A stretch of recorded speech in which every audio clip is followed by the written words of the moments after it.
믿음이 무엇인가요? 믿음이 무엇인가를 계속 자주 생각하게 됩니다. 우리 하는 히브리서 11장 1절 보면 믿음은 바라는 것들의 실상이요 보정의 증거니. 세 번역에도 믿음은 바라는 것들의 확신이요 보정의 증거입니다. 믿음은 바라는 것이다. 이게 무슨 뜻일까요?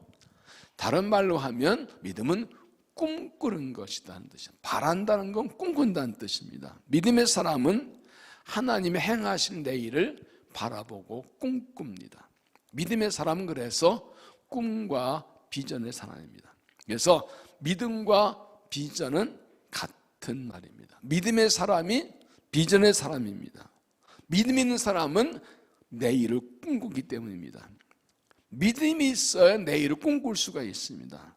하나님을 믿으면 내일을 꿈꿉니다. 그러므로 믿음의 사람은 꿈과 비전의 사람입니다. 그래서 비전의 크기와 믿음의 크기가 같아야 합니다. 비전이 큰 만큼 믿음도 커야 합니다. 하나님 주신 비전은 하나님이 이루신다는 확실한 믿음이 있어야 됩니다. 이 비전의 그 믿음이 그냥 다르면 아무것도 아닙니다. 비전은 엄청 큰데 믿음이 작으면 그 비전은 이루어질 수가 없습니다. 내 믿음이 작기 때문에. 그래서 하나님이 비전을 주시면 반드시 이룰 줄 믿는 확실한 큰 믿음이 있어야 합니다. 그래서 믿음의 크기와 기도의 크기도 같아야 됩니다. 비전의 크기와 믿음의 크기도 같아야 됩니다. 믿음만큼 기도하고 비전만큼 기도합니다. 믿음만큼 받고 비전만큼 기도만큼 응답받습니다. 비전만큼 믿음을 가지고 비전만큼 기도할 때 응답받습니다.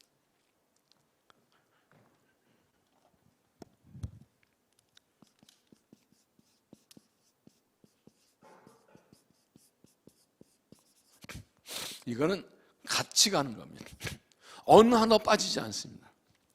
믿음 있는 사람은 비전합니다. 하나님께서 하신다. 하나님을 믿으면 하나님이 하실 일을 바라보게 돼 있어요. 이게 꿈과 비전이에요. 그래서 믿음과 비전은 같습니다. 믿음의 크기와 비전이 같습니다. 믿음의 사람은 자신의 생각과 현실과 상황과 경험을 넘어서는 엄청 하나님의 꿈을 꾸게 돼 있어요. 믿음의 사람에게는 그런 비전 하나님이 주셔요. 비전은 크게 가졌는데 믿음이 작으면 이루어질 수가 없어요. 믿음만큼 되는 거예요. 근데 그 믿음만큼 되는 것은 기도만큼 되는 거예요. 믿음의 사람은 기도의 사람이에요. 하나님을 믿기 때문에 기도합니다. 그래서 그가 얼마나 기도가 확실하고 기도가 간절한가 그 뒷줄을 보면 그의 믿음을 알 수가 있어요. 기도의 크기가 믿음의 크기예요. 기도의 깊이가 믿음의 깊이예요. 믿음은 사람 기도하지 않아요. 대충 잘하지 않아요. 뭐 기도한다고 되겠어? 머리는 내 가슴으로는 몰라요. 믿음의 사람들은 기도를 합니다. 그리고 그 기도는 비전과 같이 갑니다. 이게 굉장히 중요합니다. 이 관계를 정확히 알고 믿고 기도해야 돼요. 그래서 믿음만큼 기도하고 비전만큼 기도합니다. 그래서 믿음만큼 응답받고 비전만큼 응답받습니다. 기도하는 것도 중요한데 믿음을 키워야 되고 비전을 키워야 돼요. 하나님께 비전을 받는 것이죠. 우리가 비전을 위해서 기도하는 이유는 무엇입니까? 비전은 우리의 능력 이상이기 때문에 하나님이 주신 비전은 우리 힘으로 이룰 수가 없어요. 그러니까 하나님께 은혜와 능력을 구해야 되는 것이죠. 그래서 기도의 사람이 믿음의 사람이고 기도의 사람이 비전입니다. 내가 믿음이 있다는 거, 비전 있다는 건 뭘로 나타나면 기도로 나타납니다. 결국은 신앙은 돌고 돌아 기도입니다. 기도에 시작되고 기도로 끝나게 되어 있습니다. 이 비전의 사람은 기도가 달라요. 뭐가 다른가요? 비전을 위한 기도를 먼저 해요. 나에게도 아픔이 있고 문제가 있고 부족이 있고 필요가 있지만 나의 필요 내 문제보다 하나님의 비전을 위해서 먼저 기도해요. 그게 더 중요하기 때문에, 그게 사명이기 때문에 내 자식의 문제, 내 삶의 문제, 내 사업의 문제, 건강 문제 다 중요하고 급하고 그렇지만 그보다 비전을 위한 기도를 먼저, 사명을 위해서 먼저, 하나님 나라를 위한 기도를 먼저 해요. 이게 믿음이에요. 너희는 먼저 그의 나라와 그 의를 구하라. 그리하면 이 모든 너에게 토하시리라. 그래서 비전을 위해서 먼저 기도한다. 또 하나는 더 간절히, 내 아픔과 내 문제보다 하나님 나라를 위한 기도를 더 간절히 해요. 비전의 기도를 더 간절히 해요. 솔직하게 얘기해보세요. 생각해보세요. 내 몸이 아프고 내 자식이 아프고 사업이 어렵고 내 삶 문제 심각하고 그것 때문에 살려 도와달라고 간절히 기도하는 거하고 하나님 나라가 이루어지고 하나님 영광 나타나고 주의 뜻이 이루어지고 주의 계가 부흥되고 복음되고 이거하고 어떤 걸 더 간절히 기도하세요? 일반적으로 당연히 내 문제가 더 급하고 더 간절하죠. 비전의 삶은 달라요. 하나님 나라, 하나님 영광, 하나의 뜻, 주의 교회, 주의 나라, 비전, 이걸 위해서 더 먼저 더 간절히 기도해요. 그러다 보면 1시간 기도하는데 나를 위한 기도는 시간 부족하고 빼먹을 때도 있어요. 놓칠 때도 있어요. 여기서 보는 겁니다. 내 영적 상태 여기서 보는 겁니다. 나는 무엇을 먼저 기도하는가? 내 가족, 내 자녀, 내 문제 이거 먼저 기도하고 시간 나온 나중에 하나님 나라, 하나님 교회 이거 먼저 나중에 기도하는가? 분명히 성경은 너희는 먼저 하나님 나라를 보라 그랬거든요. 어떤 게 더 간절한가? 내 몸이 아프고 아직 속색이고 사업이 잘 안 되고 문제가 심각하고 복잡한데 그것 때문에 살려달라고 눈물 흘리며 기도할 수밖에 없죠. 부르짖기도 하죠. 살려달라고 기도할 수밖에 없죠. 내가 죽겠었는데. 그런데 그보다 하나님 나라의 기도를 더 간절히 하는 거야. 내 사업이 망해가고 힘들어 굶어 죽겠는데 그것 때문에 간절히 기도보다 하나님의 교회를 위해서 나라 위해서 더 간절히 기도하는 거야. 아멘하기가 쉽지 않지요? 쉬운 건 아니에요. 그래서 성령을 따라 기도하는 거죠. 믿음이 있고 비전이 붙들리며 성령께서 그렇게 기도할 힘을 주시는 거예요. 그 사람이 이렇게 비전을 위해 사명을 위해 하나님의 먼저 기도하고 더 기도하는 사람이 바로 축복의 통로가 되는 거예요. 그 사람 통해서 그 사람이 맡겨도 다 되니까. 바로 그 사람에게 주면 그 사람이 주인 나라에 쓸 거니까. 그 사람이 그런 사람이 바로 축복의 통로가 되는 거예요.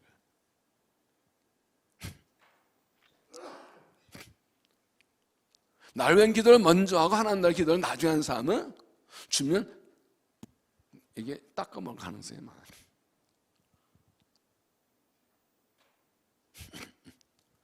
이게 영적 싸움입니다. 그래서 기도의 용사가 중요해요. 기도 통역자가 중요해요.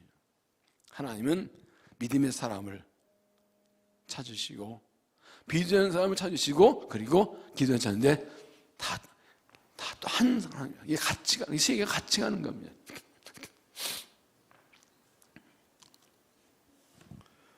참 중요하고 힘 어려운 시기를 우리가 보내고 있습니다. 이때 필요한 것은 믿음입니다. 그리고 비전, 다른 말로 사명입니다. 비전이 영어라서 어려우면 사명으로 바꿔도 괜찮아요. 우리가 지난 4주 동안 하나님 마음 알기에 대해서 말씀을 나눴는데 부르신 소망, 이게 바로 사명 비전이죠.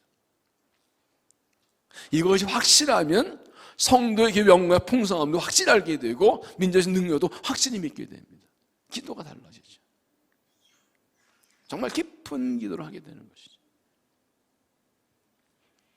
들으기지 않은 들을지어다. 하나님께서 믿음의 사람, 비전의 사람, 기도의 사람을 찾고 계십니다. 지금 역사가 새로워지고 하나님의 은혜가 필요하고 하나님 일할 때인데 이때 쓸 사람을 찾고 계십니다. 그래서 몇 주 전에 말씀드렸습니다. 금요 기도에 100명의 기도 동역자를 주시기를 구한다고. 금요일에 100명 이상 모이면 뭔 일이 일어날 거라고. 우리 금요 기도의 찬양이 믿음, 소망, 사랑, 동산 지나가는데 오늘 큰 동산 나왔어요. 앞으로 기도에 돌아갈 거예요. 금요일에 100명의 기도 용사를 구한다는 말도 우리 큰 동산 청년들이 매주 임원 리더들이 나오게 했다고, 금요 기도에 나오고 그런 찬양하라고 그랬어요. 모르긴 몰라도 우리 금요 기도의 청년들이 20명 이상 고정적으로 나오면 큰 동산에서 뭐 난리 날 것 같은데. 아멘 이때 해줘야지. 어른들 뭐 하는 거예요? 아멘 해줘야지 힘이 나지. 웃고 있으면 돼요? 방송 편집한다 치고 다시 해야지. 큰 동산 청년들이 매주 금요일에 20명 이상 나오면 큰 동산 뭐가 난리 날 거예요. 하나 일하실 거예요. 청년들 한 100명은 모여야지 말이에요. 그죠? 주일날 기도 용사 100명이 금요일 모여서 기도하면 뭐가 될 거예요. 하나님은 모여 기도하는 걸 기뻐하시거든요. 모여 함께 기도할 때 여기 일하시거든요. 오신자 성령님도 모인 곳에 성령님 하셨죠. 사도행 2장 1절 그들이 한 곳에 모였더니라고 그랬잖아요.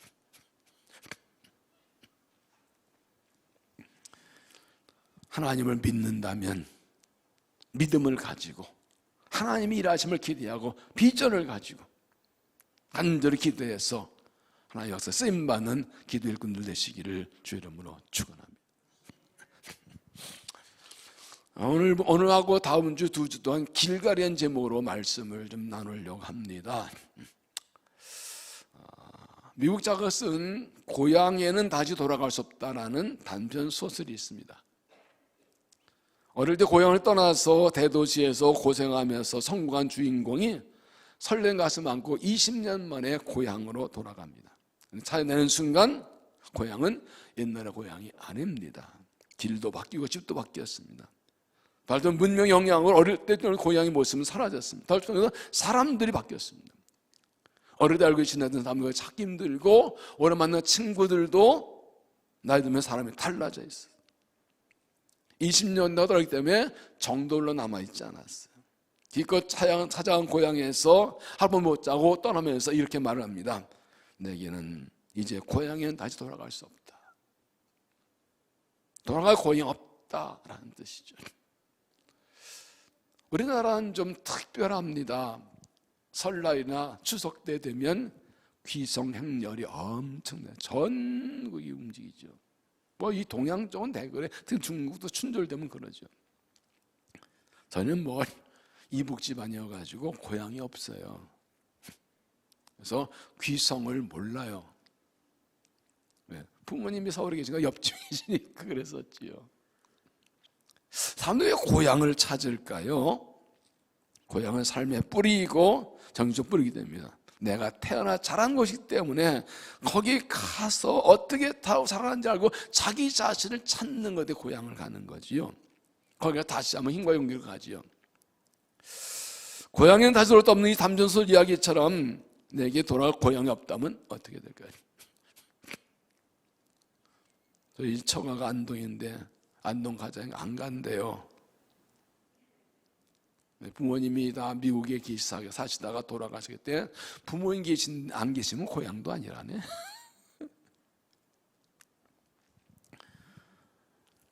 부모님 계신 고향이 아니더라도 내 삶의 활력소가 되고 힘을 얻고 용기를 줄 수 있는 그런 곳이 내게 있나요? 삶에 지치고 힘들 때 돌아 쉴 수 있는 곳, 힘들 때 위로받고 해먹은 그런 곳이 내게는 어디인가? 그렇게 다시 돌아갈 수 있는 것이 있다면 얼마나 좋을까요? 그럼 어디에서 힘을 얻고 일어섰습니까? 이 관점에서 오늘 말씀을 좀 보려고 합니다. 오늘 말씀은 이스라엘 백성이 하나님의 은혜를 구원받고 40년 광야에서 깨어나서 가나안 땅에 들어왔을 때 얘기입니다. 그런데 가나안에서 제일 먼저 한 일은 할례행한 것이었습니다. 2절에 보면 그때 여호와께서 여호수아 이르시되 너는 부싯돌로 칼을 만들어 이스라엘 자손들에게 다시 할례행하라 하시매 여호수아가 부싯돌로 칼을 만들어 할례산에서 이스라엘 자손들에게 할례행하니라. 할례는 하나님 백성의 표시로 남녀 생식의 표피를 잘라내는 것이죠. 왜 이러냐? 근데 40년 동안 그들은 광야에서 할례를 행하지 못했습니다. 그의 부모 세대가 가나안 땅 입구에 들어갔다가 불신앙 때문에 그들을 못하고 광야 40년을 돌아다니는 동안에 다 죽고 그 후에 태어난 사람들은 자녀들은 광야에 할례를 못했습니다. 할례는 하나님의 백성이라는 표시인데 그들이 하나님의 표시가 없었던 거지요.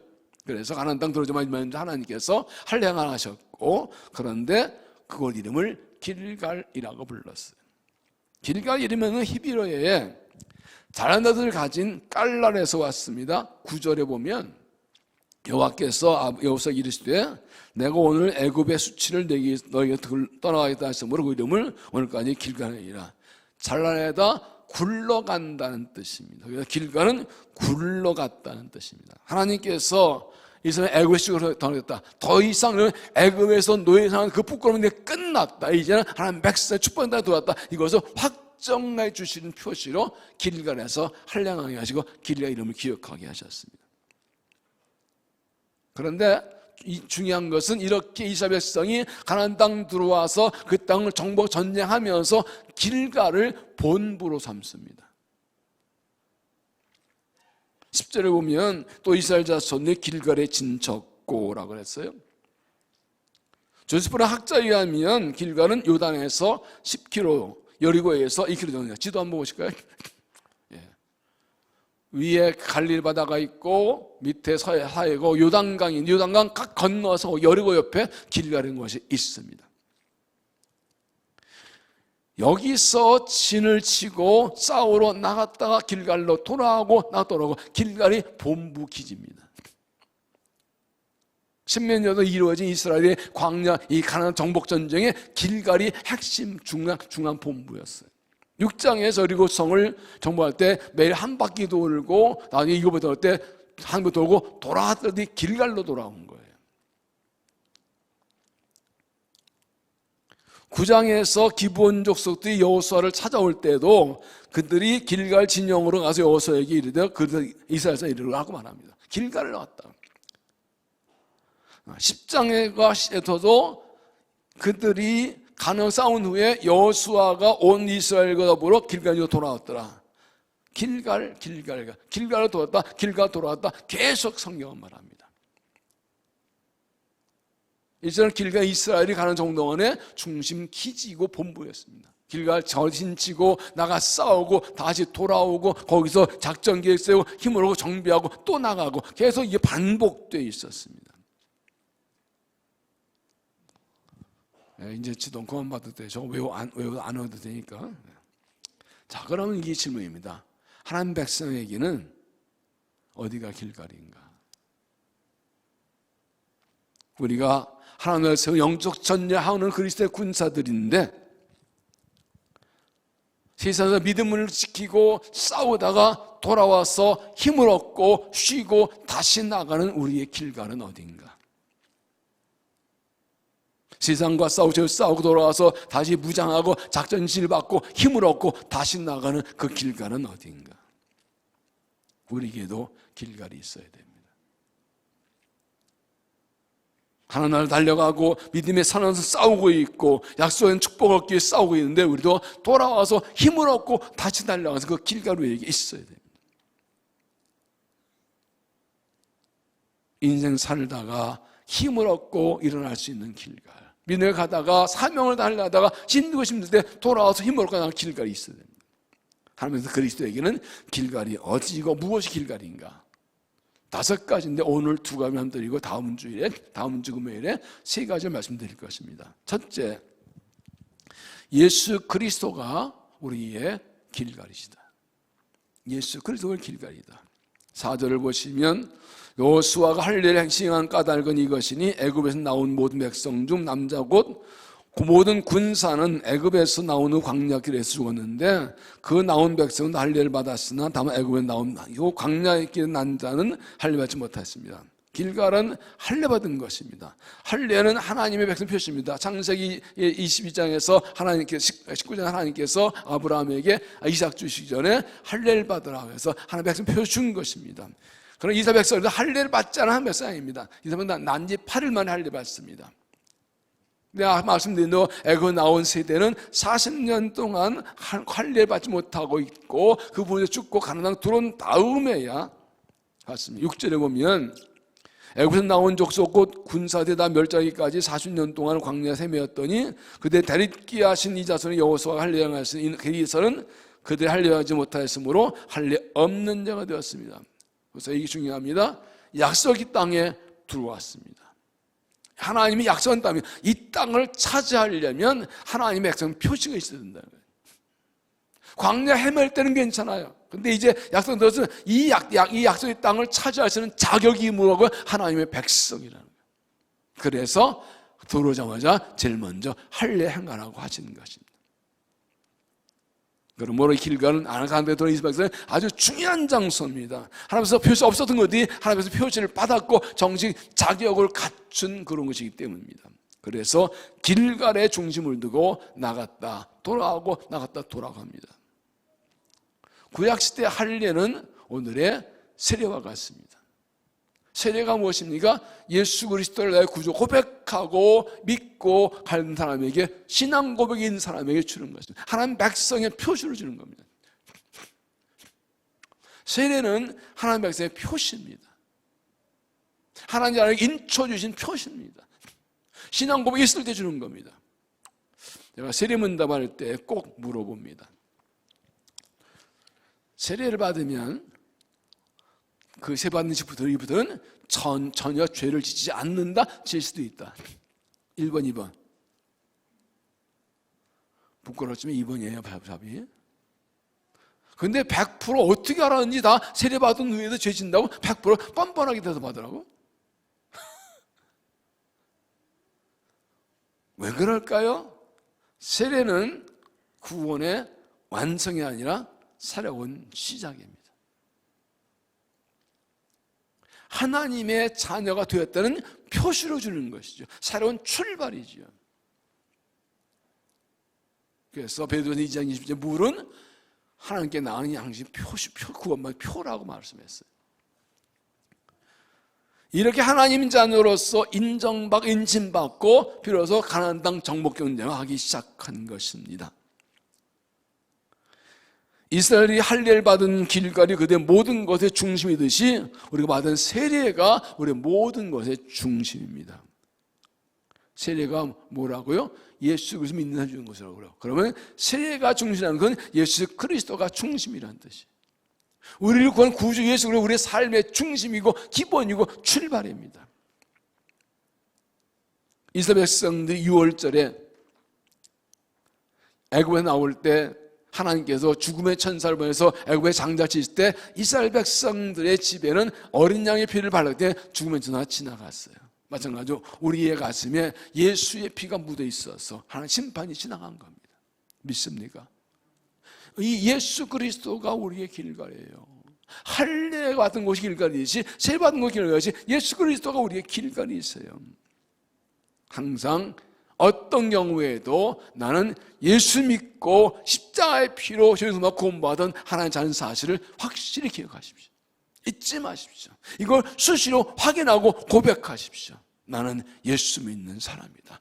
이 그리스도이다. 예수 이름은 구원받은 사람이다. 이걸 확인하십시오. 이것이 우리가 붙들 길갈입니다. 여기서 다시 시작하는 겁니다. 살다가 힘들고 어려울 때에도 지치고 힘들 때에도 여기서 시작하는 거예요. 나는 구원받는 사람, 하나님의 백성이다. 예수 믿는 사람이다. 하나님 나를 사랑하셔서 아들을 주셔서 그 아들의 피로 구원받는 사람이다.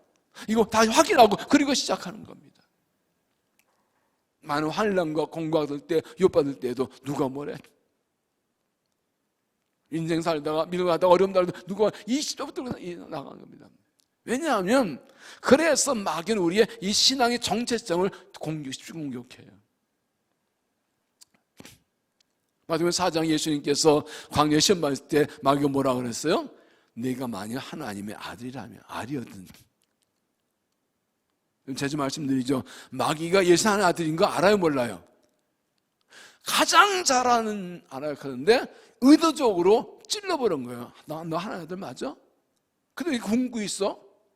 돌로 떡만 넣어서 하나님의 아들을 증명해봐. 계속 내 하나님의 아들이면 뛰어내리라. 계속 우리가 인생 살면서 세상에서 항상 이분이 하나님의 아들 딸인 걸 알면서도 마귀는 공격해요. 환난 당할 때, 고난 당할 때, 배고플 때, 너 하나님의 아들 딸 맞아? 하나님의 아들 맞는데 이렇게 하나님 힘들게 살게 놔두시는 거야? 너 안 도시는 거야? 계속 공격합니다. 그럼 우리는 여기서 다시 시작해. 길갈에서, 세례에서, 예수님의 십자가에서 시작해야 되는 거예요. 누가 뭐래도 하나님의 자녀다, 구원받았다, 내 이름 생명적이 있다, 그리고 나의 구주다, 하나님 내 아버지다. 여기서 다시 확인, 또 출발, 계속 여기서 다시 시작하는 거예요. 이거 흔들리면 끝나는 거예요.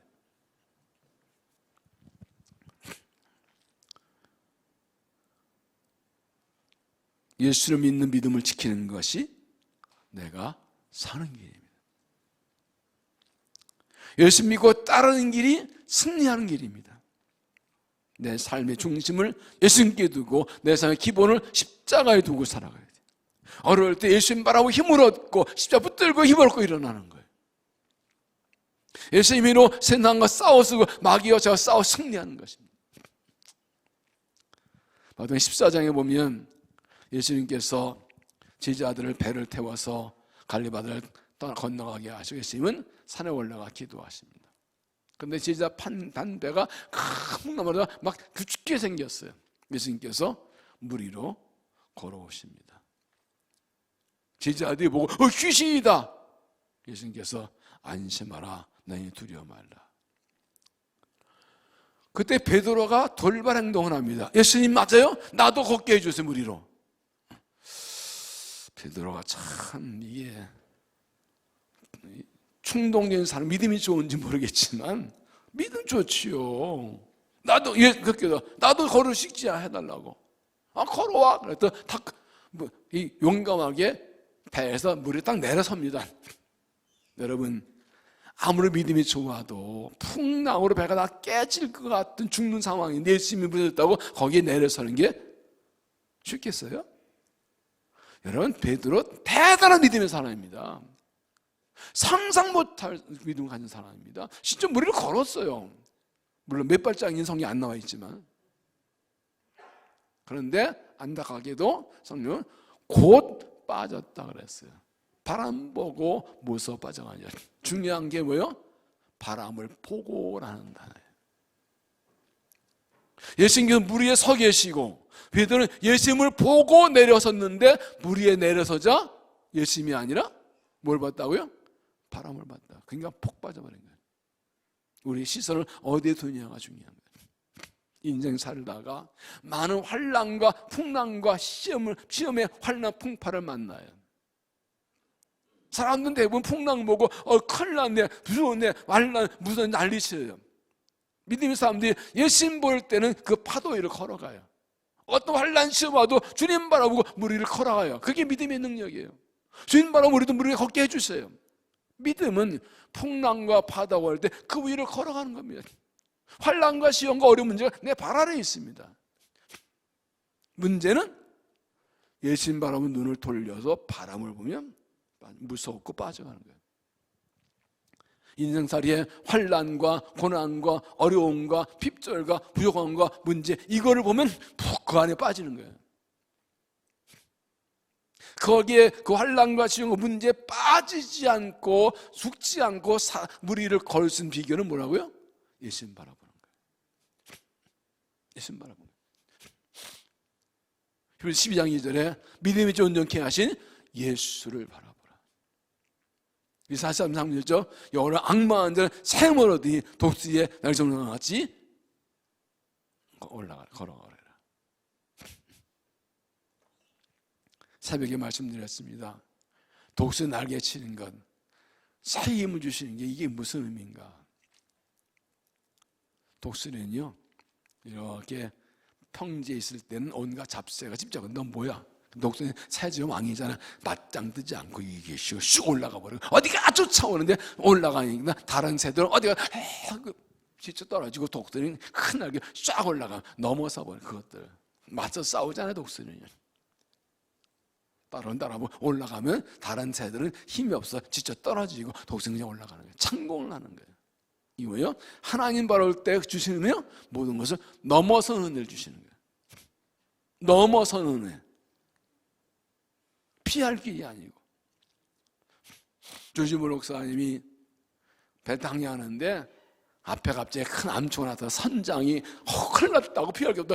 이 피하기 기도해달라고 막 그러는. 하나 기도했는데 피하는 게 아니라 파도가 쳐서 배를 훌쩍 들어서 암초를 넘겨버리더라. 하나님께서 훌쩍. 너는 피하는 게 좋아요? 넘어서는 게 좋아요? 넘어서는 기분 좋거든. 주님을 바라볼 때 넘어서는 힘을 주시는 거예요. 파도 위를, 환난의 파도, 고난의 파도 위를 걸어가는 은혜를 주시는 거예요. 눈을 떼는 순간 빠지는 거예요. 그러니까 걱정하고 근이 없는 사람들은 시선이 어디 있다고요? 파도에 있는 거예요. 바람에 있는 거예요. 그러니까 바람 오니까 이거 빠지고 이거 당장 죽게 생겨지. 걱정은 잠 못 자는 거예요. 빠져 죽을 것 같은데 뭐. 그러나 주님 바라보면 그 위로 걸어가는 거예요. 베드로가 뭐라고 그랬어요? 베드로 건지면서 믿음이 정자 왜 의심하였느냐? 믿음이 작았다. 예수님 보고 가는데 믿음이 떨어지거나 환난 보고 빠져들어가요. 속으로 생각해 보세요. 나는 예수님 바로 물 위로 걷는 사람이에요. 환난과 시험의 파도에 빠져들어가는 사람이에요. 나는 어디를 보고 누굴 보고 있는 거예요? 만나 얘기해 보면 알아요. 대화해 보면 알아요. 예배 드릴 때 찬송 기도 아멘 하는 거 말고 그거 끝나고 간다서 실제 현실을 얘기해 보면 알아요. 뭘 보고 있는지, 예수 보는지 바람 보는지 얘기해 보면 알아요. 그냥 다 나와요.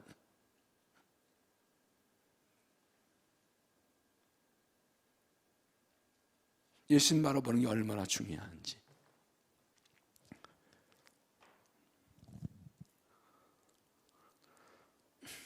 프랑스 혁명 당시에 많은 순교자 중에 한 목사님이 갇혀있던 파리의 한 감방에는 십자가 모양의 창문이 있었다고 합니다.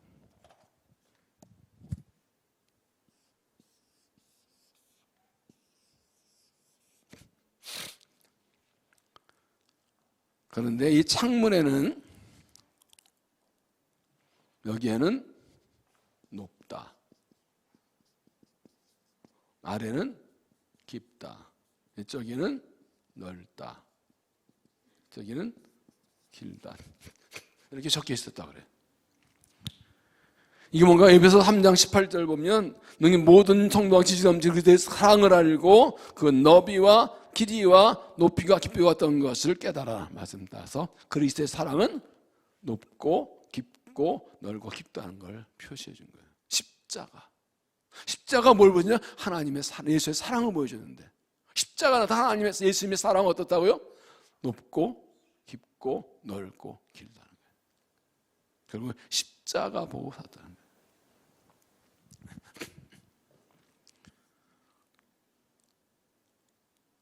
힘도 어려운 상황에 있어 십자가를 보면 하나님의 사랑이 얼마나 높은지, 그 사랑이 얼마나 깊은지, 얼마나 넓은지, 얼마나 긴지 알 수 있습니다.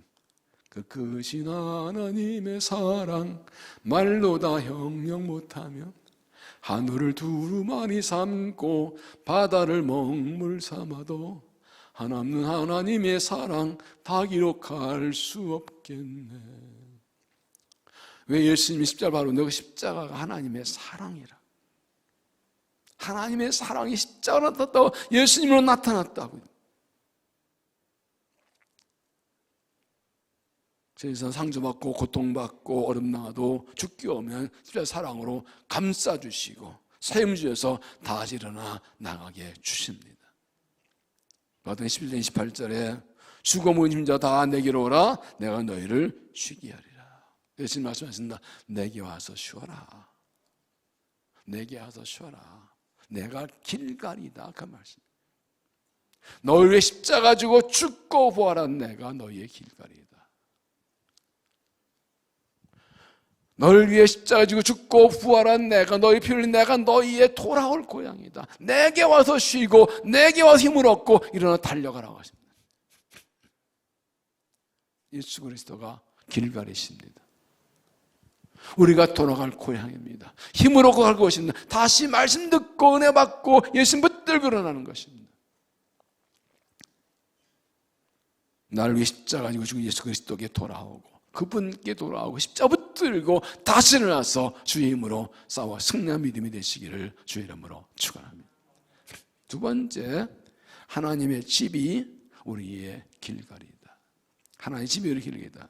10절 또 이스라엘 자손들이 길갈에 진쳤고 그 달 14일 저녁에는 여리고 평지에서 유월절을 지켰으며, 유월절이 중요합니다.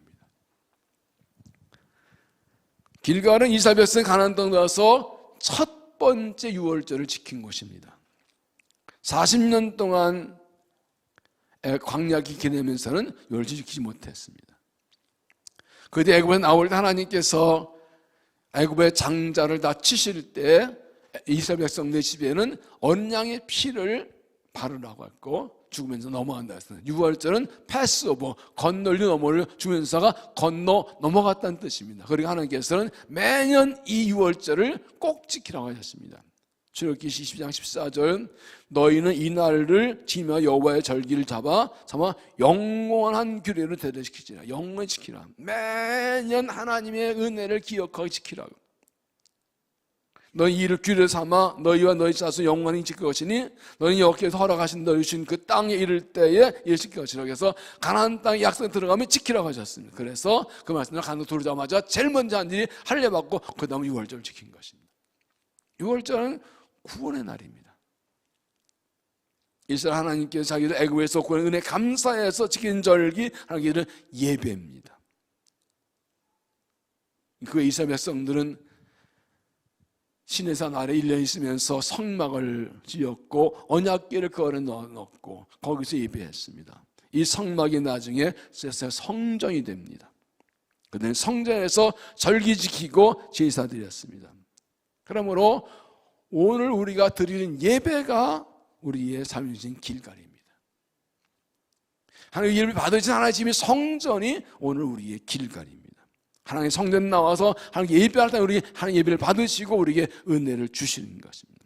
구원의 감사 감격, 예배는 예배하는 구원의 감사로 드리는 겁니다. 예배는 구원의 감사 감격 드리는 겁니다. 구원받은 자가 드리는 겁니다. 아무나 예배 않습니다. 예수님이 구원받은 사람들이 하나님께 예배합니다. 구원의 감사를 얘기하면 하나님의 자녀인 사람이 그 예배는 하나님의 자녀만 드릴 특권이에요. 하나님의 자녀인 사람만이 예수님으로 하나님으로 예배할 수 있는 거예요.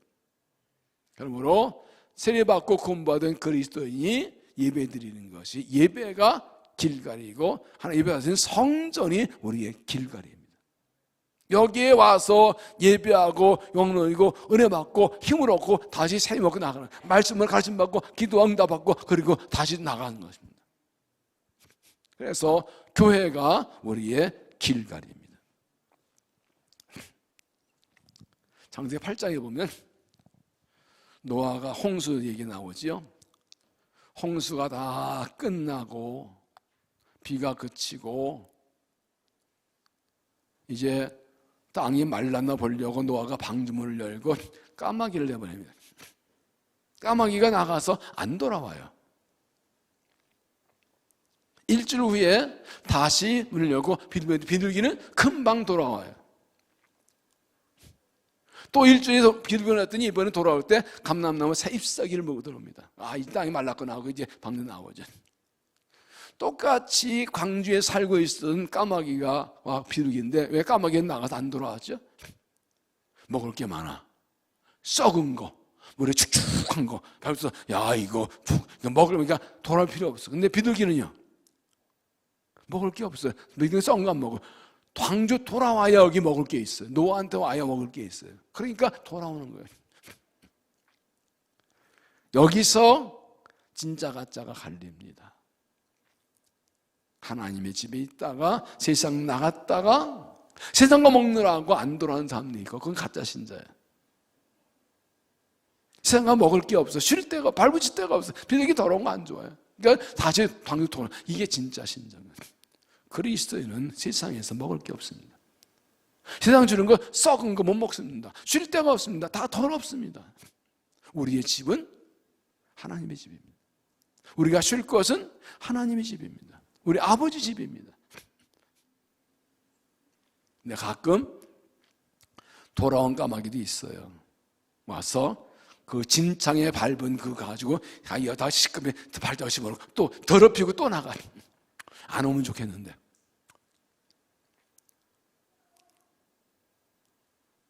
와서 물 흐리는 사람들도 있어요. 믿음 없는 사람. 진흙 타고서 흙 묻히고 가는 거예요. 진짜 하나님 백성 세상에서 자지 못합니다. 세상에 우리가 거기 살 데가 아니에요. 자리 잡을 때 먹을 게 없어요. 쉴 데가 없어요. 하나님의 집이 방주가 우리가 쉴 때예요. 여기에 우리가 살고 쉴고 먹을 게 있어요. 믿습니까? 우리가 돌아올 길가는 하나님의 집이라고요. 15장의 탕자의 비유를 보십시오. 아버지도 탕자의 삶이 어떻습니까? 재산 받아갈 때는 신났죠. 가서 다 난리치고 먹고 막 사업커녕 다 먹는데 다 숭전 말아 먹어버리죠. 설상 가서는 그 땅에 흉년이 들어가지고 먹을 게 없어. 취직도 안 되고, 취직이 안 되고, 돼지치기가 하는데, 돼지 먹을 게 없어요. 돼지가 뭔 죄 없는 매를 뺏어 먹는 돼지 신세로 떨어졌습니다. 왜 돼지인 줄 아세요? 예수님 비유에서 돼지는 이스라엘 유대인이 부정하다 먹지 않는 고기예요. 그래서 가나사왕 돼지도 이방인들이 유대인들 돼지를 치지 않아요. 근데 하나님의 백성인 아들이 이방 나라에 돼지가 떨었다는 건 완전히 그냥 끝 갈 때가 다 간 거예요. 그제야 여기 내가 있을 때가 아니구나. 우리 아버지 집에 양식이 많아. 우리 아버지는 하인도 뱉더니 못난 내 아버지 아들은 여기서 배걸고 거지같이 돼지 신세가 됐구나. 인간의 존재가요, 산미래나 고집세서요, 돼지 신세로 떨어져야 자기 집이 생각하는 사람이 가끔 있어요. 그때가 세상을 살면서 비둘기 주제에 까무지 진창에서 몸 굴리고 있다가 다 바닥 떠니까 그제야 이제 집이 생각나는 거예요. 나는 감히 아들 불자기였으니 가서 나 돌아가긴 돌아가는데 나 그냥 하인 종으로 써달라고. 어떤 아버지 어떻습니까? 돌아오자 그냥 반겨주고 씻겨주고 옷 입혀주고 신발 신기고 가락지고, 아니 이 신발과 옷과 가락지는 아들의 신분 회복이에요. 넌 내 아들이야. 싹 뺏겨주고 싹 새로 입혔어요. 이게 아버지 집이라는 거예요. 우리가 쉴 곳 살 것은 아버지 집뿐이에요. 다른 데 가면 대우 못 받아요. 여기 와야 아들, 딸, 하나 딸도 대우받고 응답하고 사는 거예요. 누가 뭐래도 뭐니 해도 하나님의 집이 우리의 길가리입니다. 하나님 아버지, 아들, 딸인데 하나님 아버지 주는 풍겨 먹지 못하고 굶고 얼마나 비참한 웃음꼴입니까? 집으로 돌아오면 됩니다. 그래서 성령에 드는 예배가 우리의 길가리입니다. 교회는 그리스도의 몸이고 우리는 그 몸의 지체들입니다. 그리스도에 붙어 있으면 그 은혜로 살아갑니다. 그리스도에 붙어 있으면 이 몸이 주는 영향을 받고 살아가는 겁니다. 그러므로 그리스도의 몸인 교회가 나의 길가리이고 주께 드린 예배가 우리의 길가리입니다. 하나님의 집이 길가리입니다. 하나님의 집에 예배하고 은혜 받고 주의를 하고 복을 받고 살아가는 겁니다.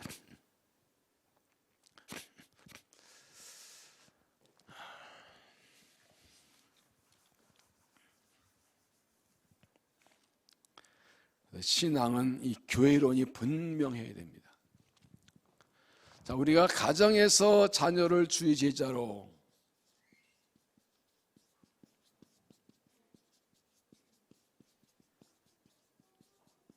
이건 우리의 비전이죠. 왜 이게 나왔죠? 핵심이 뭡니까? 가정과 교회가 같이 가자는 거죠. 전에는 교회에다만 자녀 신앙교육을 맡겨놨는데 가정에서도 해야 된다. 핵심은 가정과 교회입니다. 그러면 가정에서 자녀를 주의 체제로 세울 수 있는 그런 영적 능력과는 어디서 받아요? 어디서 받아요? 교회에서요. 같이 가야 되는 겁니다.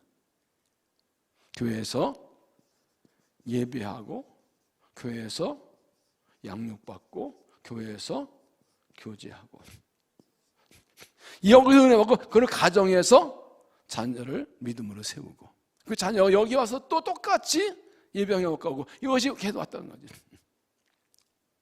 근데 이 다음 세대 부흥에 있어 또 한 가지 요소가 있습니다. 뭐가 있어요? 학교가 있어요. 학교라서 학교라고 했을까? 요 세 가지가 확실히 얘기가 됩니다. 지금 학교가 참 문제예요.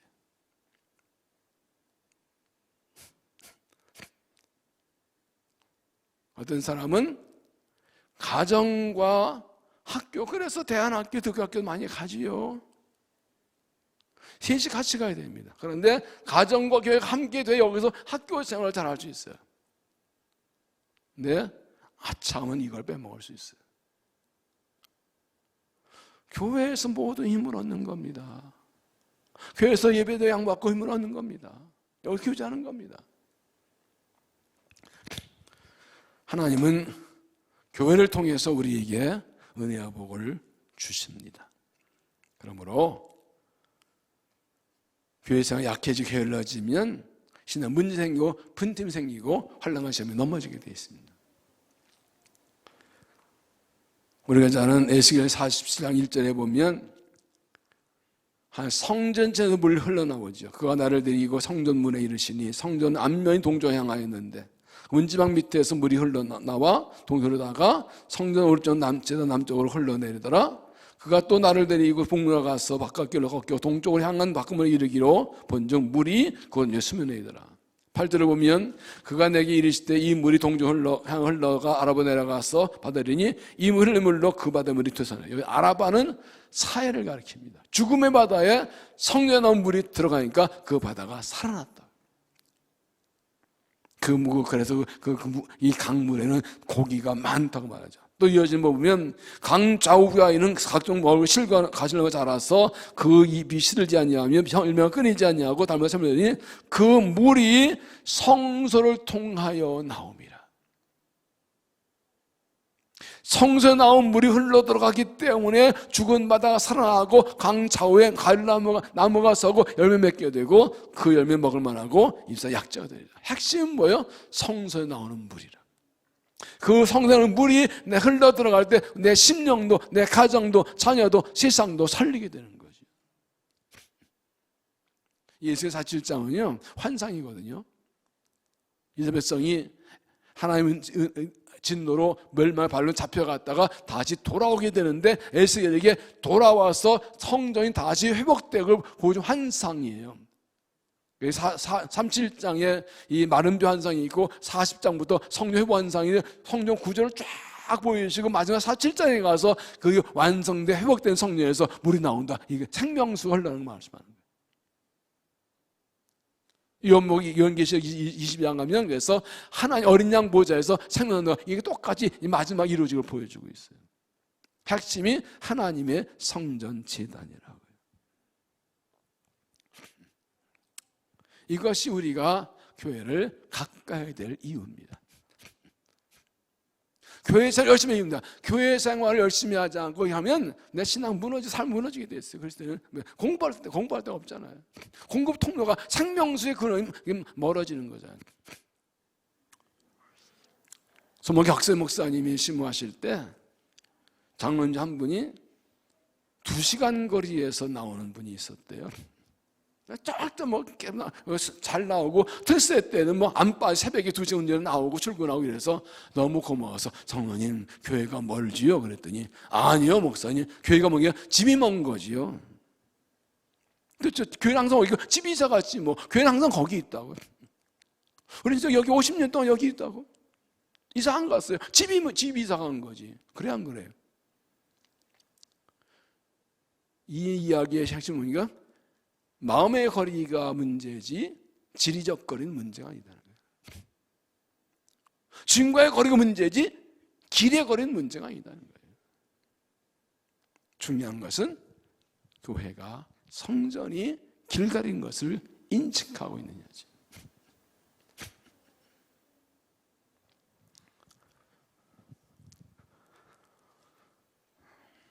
시편 84편 3절에 보면 나의 왕 나의 하나님 만군의 여호와여 주의 제단에서 삼세집을 얻고 새끼들 보금자를 얻나이다. 주의 제단이 나의 보금자리 살 곳이다. 길갈로 돌아오십시오. 하나님 집으로 돌아오십시오. 성전으로 돌아오십시오. 교회로 돌아오십시오. 우리 그리스도의 시점으로 교회 붙어 있어야 거기서 은혜가, 세상은 알 수 없고 줄 수 없는 은혜를 주시는 것입니다.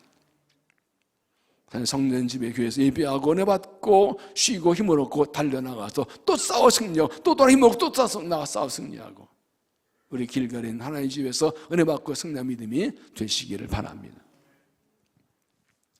영사주에 체스턴이라는 분이 있는데 길눈이 어두워서 항상 아내와 같이 나가야 된답니다. 차로 운전해 옆에 아내가 있어요. 이 사람은 길치예요.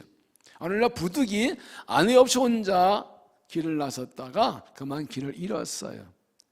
아무리 해도 뭐 저 전화했대. 여보 여기가 좀 어느 시장이고 여기 무슨 마트가 있고 가게가 있고 그런데 어디서 어떻게 가야 되니까 안 했다고 그러더래요. 집으로 돌아와서 다시 시작해요. 집으로 돌아와서 처음 다시 시작해요. 여기서 집에서 다시 시작해요. 유명한 얘기입니다. 헤맨다고요? 길을 모르겠다고요? 문제 해답이 없다고요? 해결할 길이 없다고요? 집으로 돌아 다시 시작하십시오. 길갈로 돌아 다시 시작하십시오. 이게 해답입니다. 하나님께 돌아 다시 시작하십시오.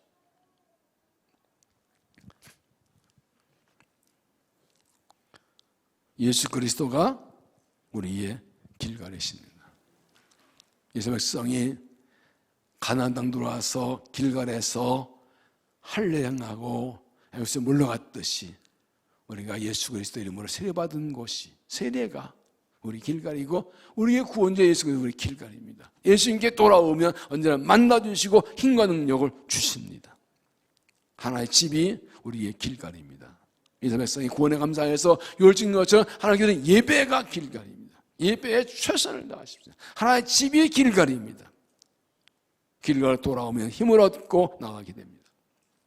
예레미야 4장 1절 보면 이렇게 말씀합니다. 여호와께서 이르시되 이스라엘아 내가 도래하려거든 내게로 돌아오라. 왜 그렇게 말씀하시나요? 하나님께 돌아와야 살기 때문에. 호세아 6장 1절에 오라 우리가 여호와께로 돌아가자. 여호와께 우리를 찢었으나 도로 낫게 하실 것이요 우리를 찢었으나 싸매어 주실 것이므라. 여호와께 이틀로 우리를 살리시며 찢은 우리를 일으키시 우리가 앞에 살리라. 하나님께 돌아가면 우리를 싸매시고 고치고 살려 주신다. 시가 1장 3절은 너 내게로 돌아오라 만결말이라 그리하면 내가 너에게 돌아가리라 만결말이라. 우리 하나님께 돌아가면 하나님께 돌아오신다. 이 말은 뭐냐? 하나님께서 우리가 돌아오기를 기다리고 계신다. 우리를 살리시려고 기다리고 계신다. 이스라엘 백성들이 길갈에 진을 치고 싸우러 나오고 다시 돌아오고 다시 나갔듯이 우리도 길갈로 돌아와야 돼요. 그리스도 예수 그저께로 돌아오고 세례로 돌아오십시오. 십자가로 돌아오십시오. 하나님의 집으로 예배로 돌아오십시오. 예배에 모든 걸 걸고 하나님 집에 모든 걸 걸고 하십시오. 하나님께서 주시는 힘 입어서 나가 싸워 승리하고 약속한 복을 받고 또 승리의 믿음 되시기를 주 이름으로 축원합니다. 기도하겠습니다. 하나님, 정처 없이 방황하는 세상이 살 수밖에 없지만 우리를 구원하셔서 하나님의 자녀를 삼아주시고 하나님 집에서 쉬며 은혜 받고 살게 하신 것을 감사합니다. 여전히 세상 어렵고 인생은 어렵고 믿음이도 힘들고 어렵지만 우리에게 돌아갈 곳이 있게 하시고 우리를 만나주시니 감사합니다. 길갈로 돌아와 다시 출발하겠습니다. 길갈로 돌아와 힘으로 가겠습니다. 예수께 돌아올 때 십자가 은혜를 새롭게 해주시고 믿는 능력도 하여서 주의 힘입고 나가게 하여서 하나님 집에 돌아와서 예배할 때 주께 나올 때 은혜 주시어서 주의 은혜 힘입고 나가도록 은정도 하여서 그리스도가 구원이시라고 하나님의 교회가 희망으로 선포를 살아가고 이미 승리할 수 있도록 은혜를 도하여 주시옵소서. 이번에 말씀으로 찬양할 때 성령 부어주시고 음악과의 회복도 새로우도록 새 은혜를 도하여 주시옵소서. 예수님 이름으로 기도하옵나이다.